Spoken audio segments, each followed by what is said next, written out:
ओम नमः शिवाय। दोस्तों आपका हमारे चैनल पर स्वागत है। और इस वीडियो में हम आपको बताने जा रहे हैं कि सिंह राशि के जातकों के लिए मई जून जुलाई का महीना प्रेम और वैवाहिक जीवन के लिए कैसा रहने वाला है। आने वाले इन 3 महीनों में क्या आपका पुराना प्यार वापस आएगा? क्या प्रेम विवाह या विवाह के योग बनते हैं? प्रेम और वैवाहिक जीवन कैसा रहने वाला है? साथ ही बताएंगे कि किन 2 ग्रहों के कारण आपके प्रेम और वैवाहिक जीवन में मुश्किलें आती हैं।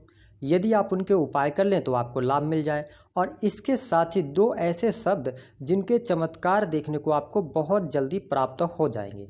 तो यह जो वीडियो है यह आपके लिए बहुत ही महत्वपूर्ण और ख़ास है। इस वीडियो में हम आपके सभी प्रश्नों का जवाब देंगे और वीडियो के अंत तक बने रहिएगा। बहुत ही छोटा और आसान सा सरल उपाय देंगे जिसको करने के बाद आपको लाभ अवश्य प्राप्त होगा। उससे पहले कि हम आपको विस्तृत जानकारी दें, आप यदि चैनल पर पहली बार आए हैं तो चैनल को सब्सक्राइब कर लीजिएगा, नोटिफिकेशन बेल को ऑन कीजिएगा और वीडियो पसंद आए तो लाइक और शेयर ज़रूर कीजिएगा। आइए सबसे पहले ये जानते हैं कि मई जून और जुलाई के महीने में जो ग्रहों की स्थितियां हैं, विशेष तौर पर जो बड़े ग्रह हैं, उनकी क्या भूमिका आपके जीवन में रहने वाली है। तो देखिए, बात करें यदि हम शनिदेव, जिन्हें न्याय और कर्म का देवता कहा जाता है, इसके साथ ही आपके 6ठे और 7वें भाव के स्वामी हैं और ये 7वें भाव में ही गोचर करने वाले हैं। हालांकि 12 जुलाई 2022 को ये पुनः वक्री होते हुए और एक बार मकर राशि में फिर से आ जाएंगे। अगर हम बात करें गुरुदेव बृहस्पति, जिन्हें ज्ञान धर्म शिक्षा का कारक कहा जाता है, तो ये आपके 8वें भाव में गोचर करने वाले हैं मई जून और जुलाई के महीने में। यदि हम बात करें राहु और केतु की, तो आपके लिए राहु और केतु की पोजीशन जो होंगी बहुत अच्छी हो जाएंगी क्योंकि देखिए यहाँ पर मेष राशि में राहु हैं, आपकी राशि से भाग्य भाव में, वही केतु की स्थिति 3rd हाउस में बनी रहने वाली है। अब देखिए, बात करते हैं यदि हम मंगल की, तो मंगल देव यहाँ पर कुंभ राशि में रहेंगे 16 मई 2022 तक। उसके बाद मंगल का जो गोचर होगा वह आपके 8वें भाव में हो जाएगा। शुक्र की यदि बात करें तो उच्च राशि में ही रहेंगे, मीन राशि में, उसके बाद फिर वो राशि परिवर्तन करेंगे, है ना। सूर्य की स्थिति 14 मई तक रहेगी मेष राशि में, जहाँ पर ग्रहण योग भी बनता है, लेकिन उसके बाद जो स्थिति होगी तो सूर्यदेव वृषभ राशि में चले जाएंगे। अब आइए बात करते हैं सबसे पहले कि आपका वैवाहिक जीवन कैसा रहेगा। बड़े ध्यान से इस चीज़ को समझने की आवश्यकता यहाँ पर रहने वाली है। देखिए, यदि आपकी सिंह राशि है तो यहाँ पर वैवाहिक जीवन के लिहाज से हम समय देखें तो देखिए, आपके 7वें भाव के स्वामी 7वें भाव में ही स्थित है। अगर आपकी जन्म पत्रिका के अंदर शनि की स्थिति अच्छी है तो आपके वैवाहिक जीवन में शुभता देखने को मिलने वाली है। जीवन साथी का पूर्ण रूप से सहयोग प्राप्त होगा और उनके साथ में आप अच्छा टाइम स्पेंड करने वाले हैं। लेकिन देखिए, यहाँ पर शनि और मंगल की युति जब 7वें भाव में होगी तो अगर आपके जन्म पत्रिका में मंगल और शनि की स्थिति अच्छी नहीं होगी तो आपको मुश्किलों का सामना करना पड़ सकता है। विशेष तौर पर जो पति पत्नी हैं उनके बीच में बहुत ज़्यादा लड़ाई झगड़े बढ़ सकते हैं, वाद विवाद की स्थितियां हो सकती हैं, लेकिन ये स्थितियां ज़्यादा आपको थोड़ा सा प्रतिकूल रहेंगी 16 मई 2022 तक।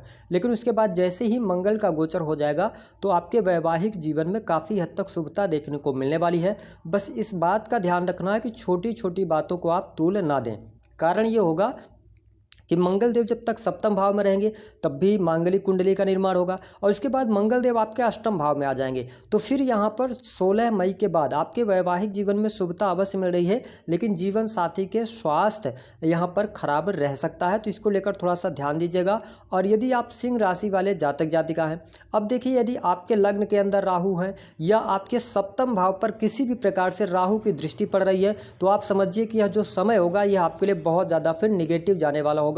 जीवन साथी के साथ में अलग होने की प्रक्रिया आप शुरू कर देंगे या एक दूसरे के साथ में बिल्कुल भी आप बात करना पसंद नहीं करेंगे। ये स्थितियां बन सकती हैं, इसके लिए हम आपको उपाय भी बताएंगे, लेकिन अब पूरी जानकारी आपको अच्छे तरीके से समझना जरूरी होता है। इसके अतिरिक्त अगर हम देखें तो आप देखें कि यहाँ पर शनिदेव स्वराशि के हैं, तो ये स्थिति कहीं ना कहीं से सिंह राशि के जातकों के लिए वैवाहिक जीवन यानी कि वैवाहिक बंधन में बंधने के योग जरूर दिखाई देते हैं, क्योंकि 7वें भाव का स्वामी 7वें भाव में आ गया है। बृहस्पति आपके 8वें भाव में है, जहाँ पर इनकी दृष्टि आपके सुख साधन के भाव पर जा रही है। तो ये स्थितियाँ आपके लिए बेटर होती नजर आएंगी। विशेष तौर पर जो लोग अविवाहित हैं उनके विवाह से संबंधित बात अवश्य आगे बढ़ सकती है। आप इस दौरान वैवाहिक बंधन में बंध सकते हैं। विशेष तौर पर जो जून का महीना होगा वह थोड़ा सा आपके वैवाहिक जीवन के लिहाज से अच्छा रहने वाला है। अब यदि हम बात करें जो सिंह राशि वाले जातक जातिका हैं, जो पति पत्नी हैं, जिनके बीच में संबंध बिल्कुल अच्छे नहीं चल रहे हैं और कहीं ना कहीं से आप दोनों एक दूसरे से अलग होने का निर्णय ले चुके हैं, तो अब शनिदेव यहाँ पर आ गए हैं, तो आपके लिए ये चीज़ें होती हुई नजर आएंगी। हो सकता है कि आपका मामला कोर्ट कचहरी तक पहुंचे, ऐसी स्थितियां हैं। तो आपको इस चीज़ को समझने की आवश्यकता रहेगी। साथ ही अगर देखा जाए तो यहाँ पर शनिदेव जब सप्तम भाव में आ गए हैं तो शनिदेव की सप्तम दृष्टि जो जा रही है ना, वो आपके लग्न पर जा रही है। ऐसे में यदि आप सिंह राशि वाले हैं तो आप देखेंगे कि आप में क्रोध की अधिकता हो जाएगी। आप छोटी छोटी बातों को बहुत ज़्यादा रिएक्ट करने लगेंगे। इसके साथ साथ आपके स्वास्थ्य पर भी इसका गहरा प्रभाव पड़ने जा रहा है। ऐसी स्थितियां आपको देखने को मिलेंगी। हालांकि हम आपको बता दें कि यहाँ पर प्रेम और वैवाहिक जीवन का राशिफल हम आपको दे रहे हैं। कैरियर में बहुत अच्छे ग्रोथ हैं आपके लिए, लेकिन यहाँ पर थोड़ी सी मुश्किलें हैं। जो निजी जीवन है, दाम्पत्य सुखों में आपको कमी देखने को मिल सकती है। यदि पति पत्नी के दोनों की पत्रिका अच्छी है, शनि की स्थिति अच्छी है और बृहस्पति की स्थिति अच्छी है, शुक्र की स्थिति अच्छी, तो फिर आपको बिल्कुल भी चिंता करने की आवश्यकता नहीं है। आपका वैवाहिक जीवन बहुत अच्छे तरीके से चलता रहेगा।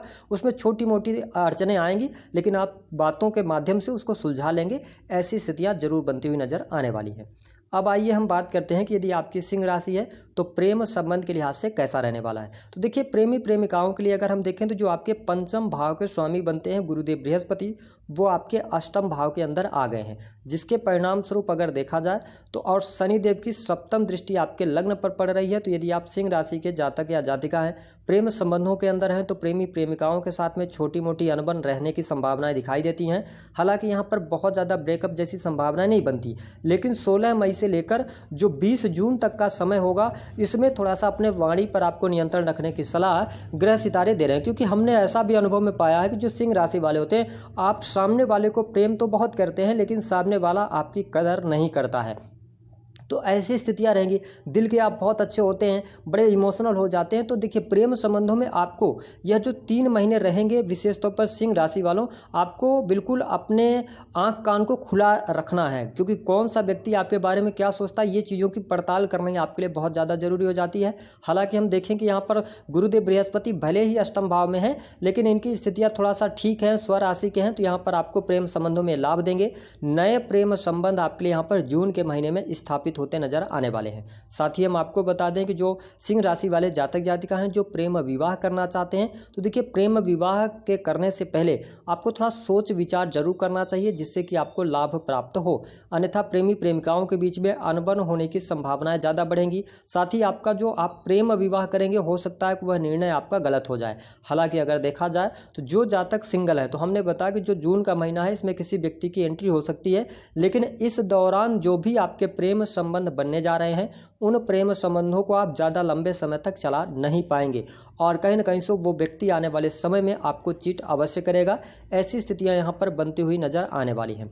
इसके अतिरिक्त अगर हम देखें तो थोड़ा सा जो सिंह राशि वाले जातक जातिका हैं, इस बात का ध्यान देंगे कि अपने खान पान पर ध्यान देंगे, अपने स्वास्थ्य का ध्यान देंगे। क्योंकि स्वास्थ्य अगर आपका खराब होगा तो चिड़चिड़ापन, क्रोध की अधिकता, ये चीज़ें आपको बहुत ज़्यादा देखने को मिलेंगी और मंगल की भी स्थिति अच्छी नहीं है। लेकिन जो जुलाई का महीना होगा, उसमें आपको काफ़ी अच्छी सुविधा मिलेंगी, प्रेम संबंधों में सफलता मिल जाएगी। तो ये स्थितियां आपके लिए ज़्यादा बेटर यहाँ पर होती नजर आने वाली हैं। अब आइए लेते हैं आपके सवाल और उनके जवाब। क्या आपका पुराना प्यार वापस आएगा? सिंह राशि वालों, ऐसी स्थितियां नहीं बनती, आपको प्रयास नहीं करना चाहिए और अगर आ भी गया तो वो ज़्यादा लंबे समय तक आप चला नहीं पाएंगे।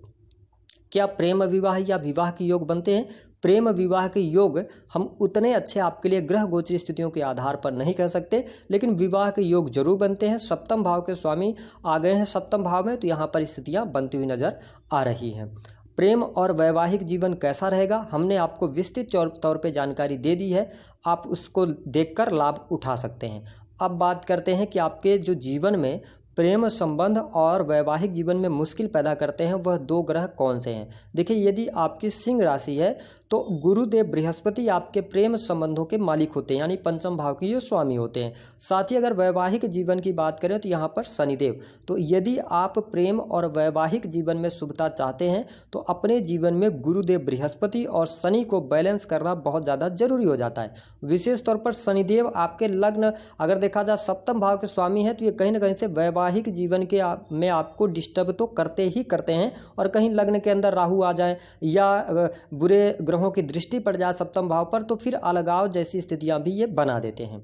प्रेम संबंधों की बात करें तो आप देखिए सिंह राशि वालों, आप चाहे सामने वाले व्यक्ति को जितना प्रेम कर लें, लेकिन सामने वाला व्यक्ति कुछ दिनों बाद आपकी कदर करना भूल जाएगा। ऐसी स्थितियां हमेशा आपको देखने को मिलती हैं और ये चीज़ आपके जीवन में रहती है। इसीलिए हम कहते हैं कि जो सिंह राशि होती है वह प्रेम और वैवाहिक जीवन के मामले में थोड़ा सा पीछे रह जाती है, बहुत अच्छी स्थितियाँ इनके लिए नहीं बनती हैं। अब बात करते हैं कि यदि आप चाहते हैं कि आपके जीवन में फिर से आप प्रेम संबंधों में सफलता चाहते हैं, वैवाहिक जीवन अच्छा करना चाहते हैं, तो उसके लिए हम आपको एक प्रयोग बता रहे हैं। इस प्रयोग को बड़े ध्यान से समझिएगा, इससे आपको लाभ होगा। देखिए, इस उपाय को आपको शुक्रवार से शुरू करना है। यदि आपकी सिंह राशि है तो शुक्रवार से आप शुरू कर सकते हैं, पहला वैवाहिक जीवन में शुभता के लिए। तो देखिए, शुक्रवार के दिन आप क्या करेंगे, जिस बेडरूम में आप सोते हैं वहाँ पर एक नीले रंग की मोमबत्ती जलाएंगे। आप मार्केट से ले लीजिएगा, नीले रंग की मोमबत्ती आप जला लीजिएगा। इस प्रयोग को रात्रि को 11 बजे करना है, 11 बजे के पहले नहीं कीजिएगा। रात्रि को 11 बजे आप मोमबत्ती जला लीजिए और बैठ जाइए अपने कमरे में, है ना। और वहीं पर जो मोमबत्ती जल रही है उसके लौ को एकटक और शांतचित्त मन से उसको देखते रहिए। लगभग 2 से 3 मिनट तक देखिए, जब तक कि आप देख सकते हैं।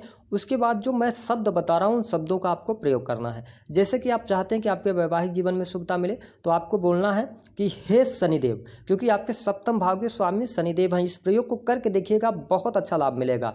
तो हे शनिदेव, मैं चाहता हूं कि मेरा वैवाहिक जीवन अच्छा हो जाए। या आप जातिका हैं तो हे शनिदेव, मैं चाहती हूं कि मेरा वैवाहिक जीवन अच्छा हो जाए। इसको आपको 21 बार लगातार बोलना है। उसके बाद मोमबत्ती को बंद कर देना है और इसके बाद आप सोने चले जाएं। इस प्रयोग को लगातार आपको करते रहना है। आप देखेंगे कि 3 से 4 दिन के अंदर आपको फर्क दिख जाएगा, आपके वैवाहिक जीवन में शुभता आएगी। अब अगर आप चाहते हैं कि आपके प्रेम संबंधों में सफलता मिले, तो प्रेम संबंधों के अंदर अगर आप सफलता चाहते हैं तो आपको पीले रंग की मोमबत्ती लेनी है, जिसको कि रात्रि के 11 बजे आपको ही ये प्रयोग करना है। और इसके बाद उसको जलाकर और देखते रहें। और जहाँ पर हमने आपको हे शनिदेव बताया, वहाँ पर आपको हे विष्णुदेव या हे हरि, मैं चाहता हूँ कि मेरा प्रेम जीवन अच्छा हो जाए। मैं ये चाहता हूँ, जो भी आप चाहते हैं, केवल इसके लिए ही नहीं, जो आप चाहते हैं उसको आप प्राप्त कर सकते हैं। इस प्रयोग को आप करके देखिए, विश्वास के साथ कीजिए, लाभ आपको जरूर देखने को मिलेगा। दोस्तों, अब बात करते हैं कि आपको उपाय क्या करना चाहिए। देखिए, शनिवार के दिन या सोमवार के दिन सबसे अच्छा उपाय रहेगा कि आप सोमवार के दिन दूध लें, काले तिल लें और इसके साथ साथ बिल्वपत्र, इन सभी का मिश्रण कर लें। थोड़ा सा उसमें गंगा जल डाल लें, गंगा जल नहीं है साफ स्वच्छ जल डालकर भगवान शिव का अभिषेक करें। आप देखेंगे कि राहु केतु और शनि से रिलेटेड सारी प्रॉब्लम्स आपकी दूर होंगी और वैवाहिक जीवन प्रेम संबंधों में शुभता मिलेगी। दोस्तों, वीडियो पसंद आया है तो लाइक कीजिए, चैनल को सब्सक्राइब कीजिए। जितना